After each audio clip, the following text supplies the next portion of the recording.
Day 159.1, I'm calling this Onshoring Vietnam. And the history of empires, 50 years or 100 years after the true history is being told of empires, you understand things through the realities of what really went into making decisions, huge decisions that affected millions of people's lives. And really, the story of opium I've talked about with the British Raj, and before that, the Company Raj, and how that really determined British policy and British, really, hegemony throughout the world for 350 years. And it's no different for the American empire. From 1946 to 1973, we used opium from China, which gradually got forced into Vietnam, Laos, Cambodia, Bangladesh. Later in 79, we made the gradual switch over to Pakistan and Afghanistan, and which culminated in a large movement of production to Afghanistan and Pakistan in the 80s, and even a larger increase in the 2000s with the Afghan war. And it really is seeing history through this full flight of the arrow, this full history, that we really come about understanding what really happened. And this documentary here, The Most Dangerous Man in America, Daniel Ellsberg leaking the Pentagon Papers, really does tell a great story of from 1946 to 1973 through documents, through 7,000 pages of Pentagon Papers of exactly that history. And my series has been really to pick it up from 1973 to now and demonstrate and graphically illustrate the full effects of the decision to really, the decision was onshoring Vietnam to America. And I know how hard this will be for people to believe. Just as Operation Duck Soup and bringing heroin through the DMZ to GIs in the millions was hard to believe, getting American boys hooked on heroin. I know that Operation Duck Soup, still people can't accept that that was a reality. And they're going to find it even harder to accept that in 1973, with the formation of the DEA, there was a conclave within the DEA that was focused on onshoring drugs to America. And I know how difficult that will be to believe, but that is what we're going to talk about. As yesterday demonstrated, I started here toward the end of the day with Kissinger. We still have the same people involved that made those decisions all that length of time ago about onshoring opium to America, and how the special forces were brought back to work with the different Hmong intelligence officers that worked with the Hmong tribes that raised the opium and so forth.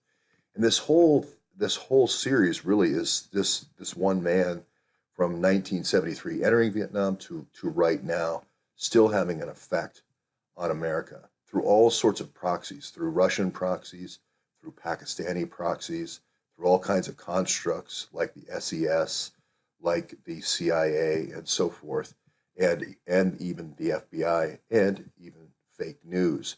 So it really was a great documentary to watch, because I saw so many similarities in what we're doing here in this series.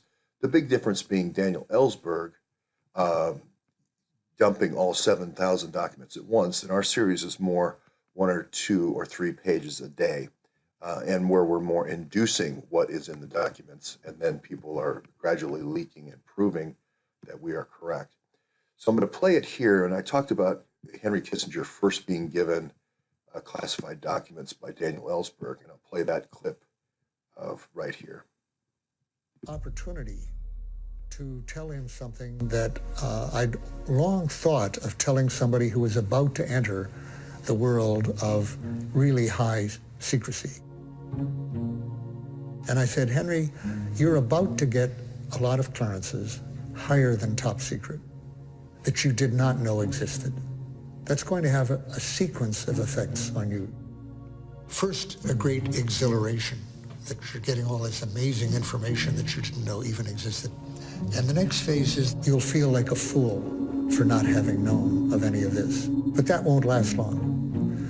Very soon, you'll come to think that everyone else is foolish. What would this expert be telling me if he knew what I knew? So in the end, you stop listening to them. And that really is the story of all those clearances above top secret that we had talked about earlier. And I was struck by just Ellsberg's focus on documents, documents, documents. And here he is talking about those documents. Said he'd like to discuss it with me, but he was shortly leaving. And if I was willing to come with him, we could talk about it on the way. So to show how desperate I was at this point, I was paying for a trip to California just to talk with this representative.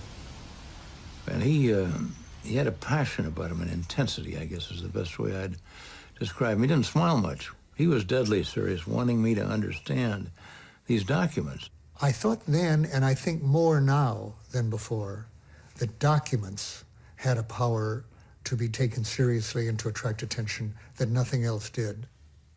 I think all of us, knowing that... And really, my focus has been so much the same. The difference being that Ellsberg didn't have the response of the deep state to suppress. So I'm going to fast forward here later where the New York Times and so forth are willing participants to help release the documents, as well as Walter Cronkite eventually. If at all. This could be the end unless other newspapers were willing to defy the government. I had heard that Senator Mike Gravel would do a daily filibuster until the draft expired. Well, I'm just chugging along with my filibuster, and I get a phone call, and I don't know who it is. He says immediately, "Is this Senator Gravel?" I said, "Yes, it is." He says, "Would you read the Pentagon Papers as part of your filibuster?" I said, "Yes. Now please hang up." As I put it to him over the phone, if you're really going to do a filibuster, I can give you material that'll keep you busy reading until Christmas. The person who physically gave me the papers was Ben Begdickian. He was the...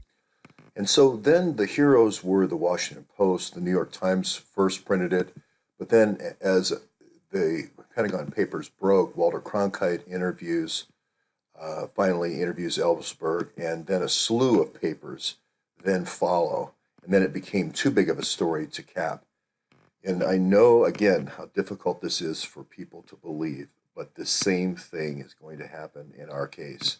The whole flight of history from the Alwans and the drug onshoring Vietnam and onshoring the Afghan war from Gladio is going to come out in the press. Now, maybe not these papers, maybe the alternative media. But I think now the alternative media sees the structure of what happened.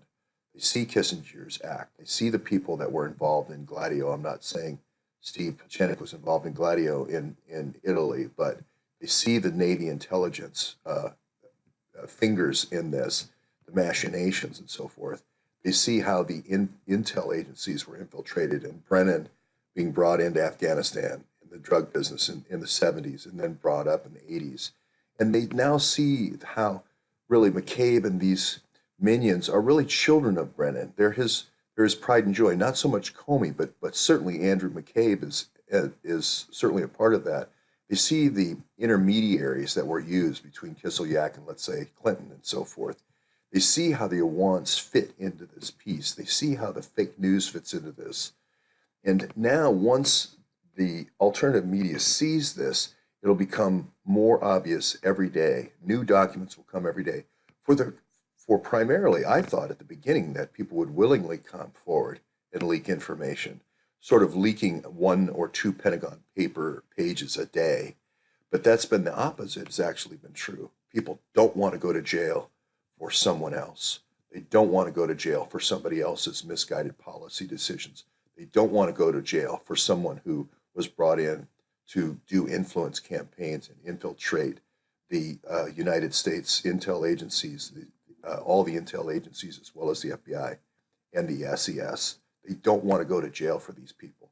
That has been the driving force. So on to Wisconsin, and we're going to take this directly to Paul Ryan. and every congressman who will stand in the way of revealing the truth to the people of the United States.